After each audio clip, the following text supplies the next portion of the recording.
Hasil daripada video kali ini yaitu membahas tentang atribut yang ada pada tag form dan juga penjelasannya. Lalu ada juga elemen input berupa data list, elemen input berupa select item, dan juga text area seperti ini.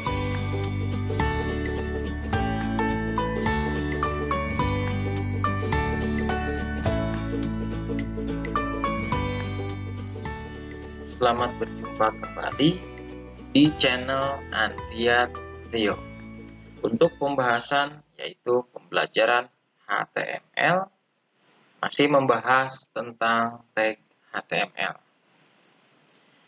Di pertemuan sebelumnya kita sudah membahas tentang tag form dan juga elemen tag form itu sendiri, yaitu elemen input untuk suatu form. Kurang lebih yang kemarin yang kita simpan nama filenya dengan form.html adalah seperti ini hasilnya. Baik, untuk pertemuan kali ini saya akan bahas lebih detail lagi tentang atribut yang ada pada tag form dan juga elemen yang bisa digunakan di dalam suatu tag form. Yang pertama saya akan bahas dulu detail tentang atribut yang bisa digunakan dan juga yang harus ada di suatu tag form. Oke, yang pertama, atribut yang harus ada di suatu tag form adalah name. Kenapa name harus ada? Jadi name ini sebuah identitas dari suatu formulir, jadi harus jelas. Ketika nanti formulir ini yang berisi data-data seperti ini, itu akan dikirim dan juga akan diproses nantinya di bagian yang namanya form handler ataupun di scripting PHP, harus jelas dulu bahwa formulir ini namanya formulir apa. Dan juga biasanya kalau misalnya atribut name ini tidak diisikan ataupun atribut name ini tidak dimasukkan dalam pembuatan tag form, itu data dari bidang input form ini biasanya tidak akan dikirim sama sekali. Jadi ini harus kita isi ataupun dimasukkan yang namanya atribut daripada name. Oke, untuk atribut name saya kasih nama adalah form pendaftaran. Saya simpan. Lalu yang selanjutnya, atribut yang harus ada di suatu tag form yaitu atribut action. Yaitu atribut action. Nah, di sini berarti action. Action itu apa? Action itu suatu atribut dari tag form yang mendefinisikan tindakan yang akan dilakukan ketika formulir dikirimkan. Action, di actionnya seperti apa? Di actionnya kemana? Gitu. Jadi kalau misalnya nanti dikirim ke dalam sebuah ataupun akan diproses di form handler dan juga diproses oleh scripting PHP data tersebut, berarti action-nya itu ke file apa di PHP-nya. Misalnya adalah proses.php. Ya, misalnya adalah proses.php. Nah, ini nanti akan dibahas lagi lebih detail lagi di pembahasan PHP. Berarti untuk action saya kosongkan terlebih dahulu untuk action karena masih pembahasan di tag HTML. Lalu apalagi yang harus ada di atribut di tag form, yaitu yang disebut dengan target. Target itu apa? Target itu digunakan untuk menentukan jika hasil yang disampaikan akan terbuka di tab browser baru atau di jendela saat ini. Ya, itu daripada target.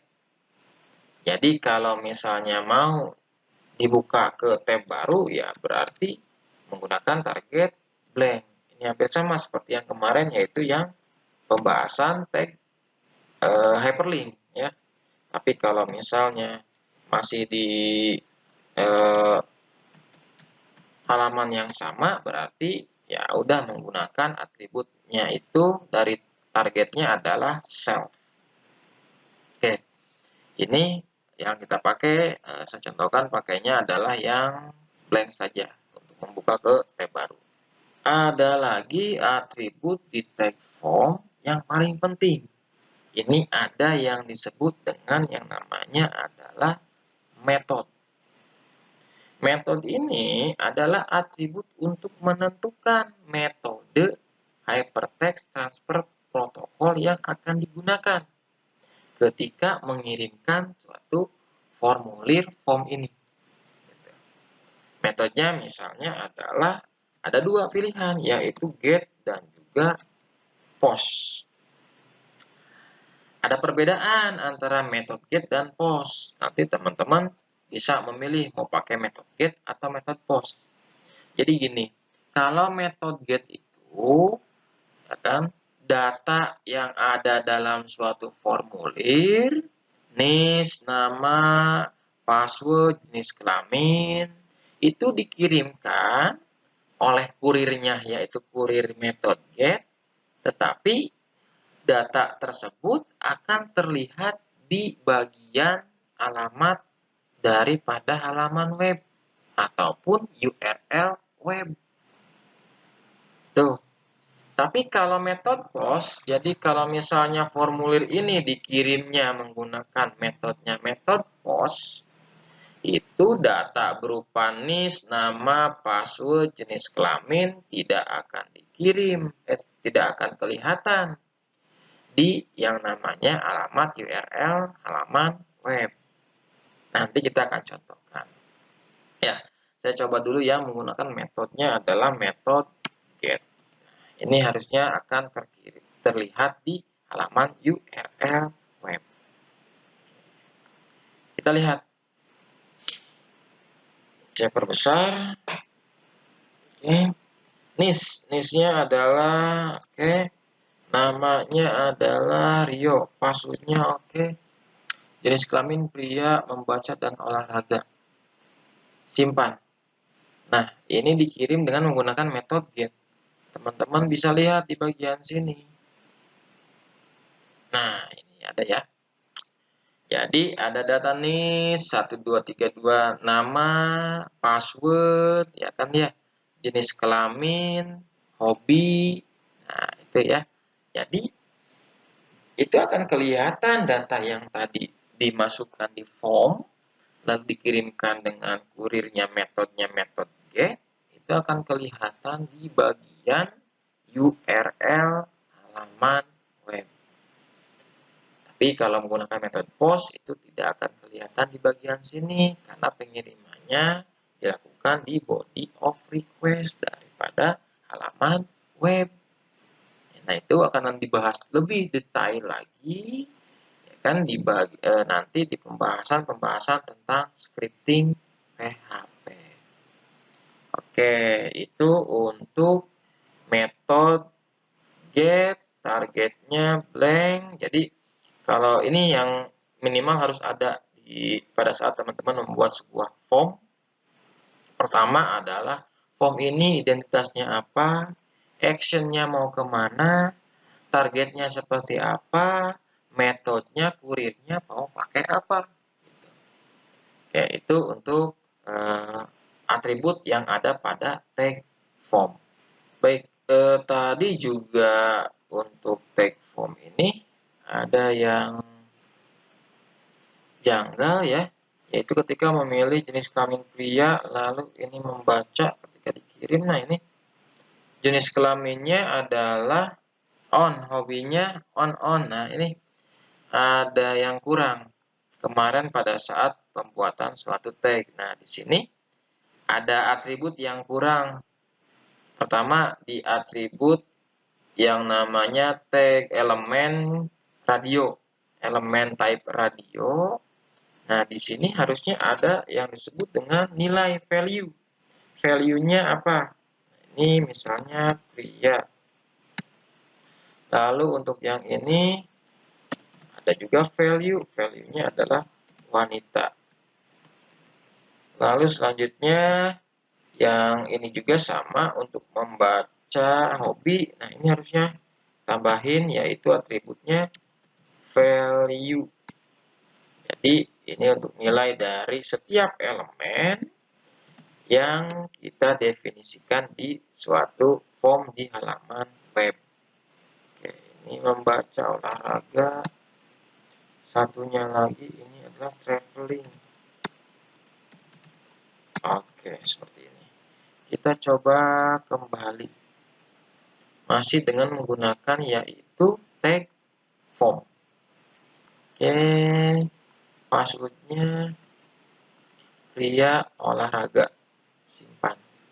Nah, sekarang udah ada ya nilainya. Jenis kelaminnya pria, hobinya adalah olahraga. Oke, itu sedikit flashback perbaikan daripada script yang kemarin kita buat. Baik, yang selanjutnya untuk komponen input ataupun untuk elemen yang ada pada tag form, selain yang sudah kita buat kemarin ada radio dan juga ada checkbox, yang selanjutnya ada elemen yaitu yang disebut dengan select, yaitu untuk mendefinisikan daftar daripada drop down ataupun bisa disebut juga combo box. Jadi kita hampir sama dengan yang namanya radio, memilih salah satu ya dari beberapa pilihan, tapi disajikannya dalam berupa daftar drop down ataupun combo box.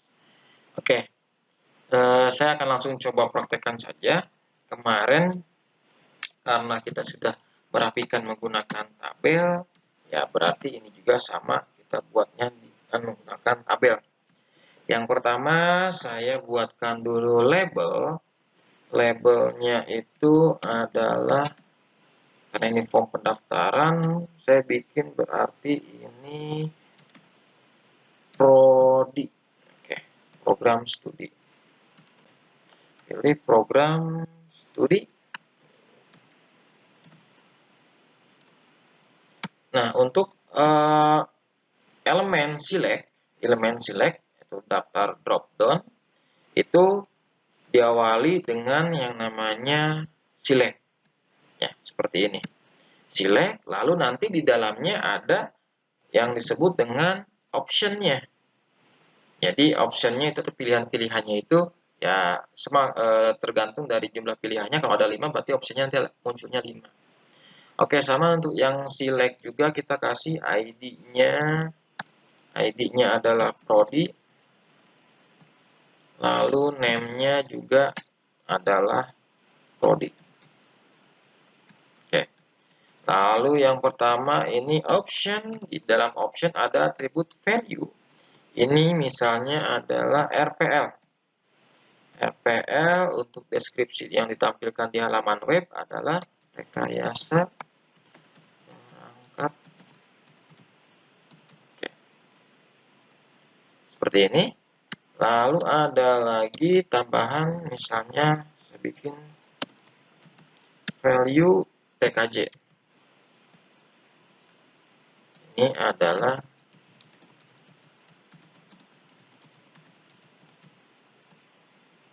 lalu saya bikin satu lagi.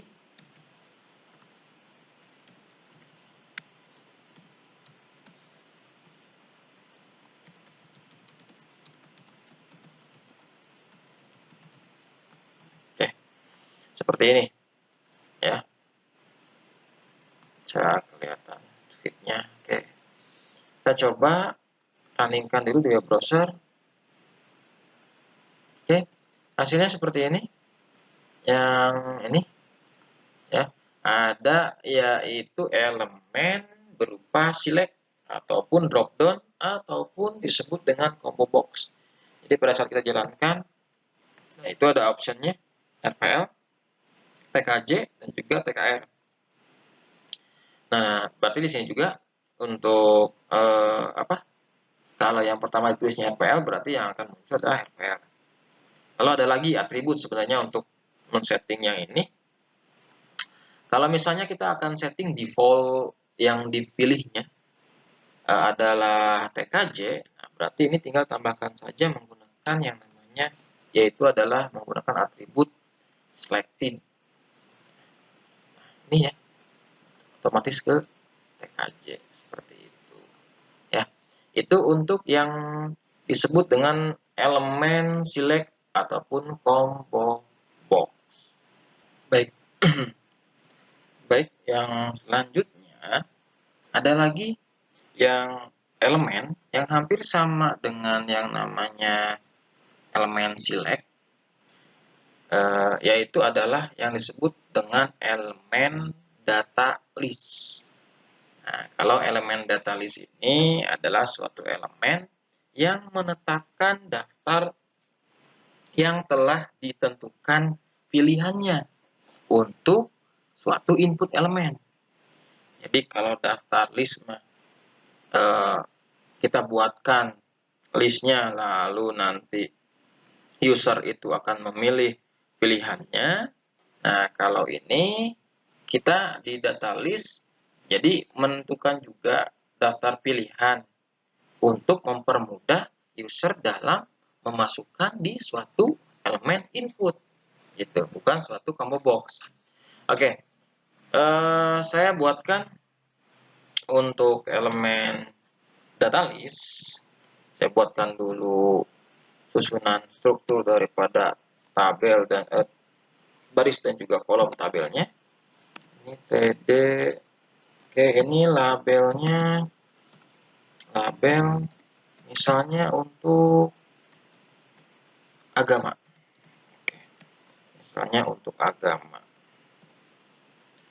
Nah, untuk elemen data list itu dimulai dari pembuatan elemen input terlebih dahulu. Input. Nah, tapi di sininya inputnya adalah suatu list. Atributnya adalah list. Atributnya adalah list. Di sini saya tentukan listnya adalah agama. Nah, nanti di bawahnya baru kita masukkan data list. Nah, di data list ini barulah nanti ada yang disebut dengan yang namanya option. Di data list, kita harus juga menentukan suatu ID yang sama namanya ataupun nilainya dengan atribut list pada elemen input. Nah, lalu untuk option, di sini misalnya adalah yang pertama value-nya itu adalah Islam. Yang kedua, option value-nya adalah, nah, seperti ini. Jadi, data list itu elemen yang menetapkan daftar yang telah ditentukan pilihannya untuk elemen input ini. Makanya harus ada elemen input. Jadi nantinya adalah user akan melihat daftar berupa drop-down dari opsi yang telah ditentukan saat user memasukkan sebuah data. List ini sebagai sebuah atribut dari komponen input elemen yang harus mengacu pada ID yang nantinya ataupun ID daripada atribut dari data list elemen. Nah, untuk optionnya itu kita hanya menentukan option value saja. Gitu, seperti ini untuk pembuatan data list. Oke, kita coba run in web browser. Nah, ini seperti ini nantinya. Gitu. Jadi, ini untuk mempermudah dan juga untuk menyamakan format. Kadang pada saat kita membuatkan komponen input seperti ini yang dimasukkan oleh user, datanya sama. Misalnya agama Islam ditulisnya Islam S besar semua, kecil semua. Nah, kalau ini kan enggak. Nantinya tinggal memilih, pasti akan sama datanya yang akan dimasukkan nantinya, apakah ke database ataukah ke yang lainnya. Seperti itu untuk elemen data list. Oke, untuk selanjutnya ada lagi elemen yang akan saya bahas di video yang ini, yaitu elemen teks area. Elemen teks area yang sudah sering teman-teman ketahui ataupun jumpai di suatu halaman web. Elemen teks area itu untuk mendefinisikan file inputan yang multi-line. Yang nanti ada batasannya adalah untuk menentukan jumlah rows, baris dari suatu teks area, dan juga jumlah kolom. Oke, langsung saja. Saya akan buatkan terlebih dahulu untuk struktur tabelnya. tr, td, di sini berarti saya buatkan label. Salah. Di sini berarti saya buatkan label terlebih dahulu. Label. Oke, label misalnya apa ya? Oke. Misalnya adalah saran. Ininya berarti adalah langsung untuk teks area seperti ini. Teks area tinggal berikan identitasnya berupa name, saran, dan juga ID-nya yaitu saran. Lalu setelah itu ada atributnya yaitu row untuk menentukan berapa jumlah daripada barisnya, misalnya 5 baris saja. Lalu jumlah daripada columns-nya misalnya 30. Coba dulu. Udah seperti ini. Untuk text area kalau mau diberikan statement berarti boleh juga di sini tuliskan saran. Selesai, simpan, selesai. Kita lihat di halaman webnya. Nah, seperti ini.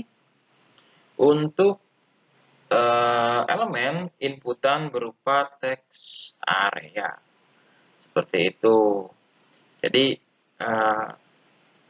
kurang lebih dia hanya membuatkan elemen, menuliskan elemen teks area, atributnya name, ID, lalu rows untuk jumlah daripada baris untuk teks areanya, dan juga columns untuk juga teks areanya, dan ini untuk default text yang akan ditampilkan di halaman web seperti ini.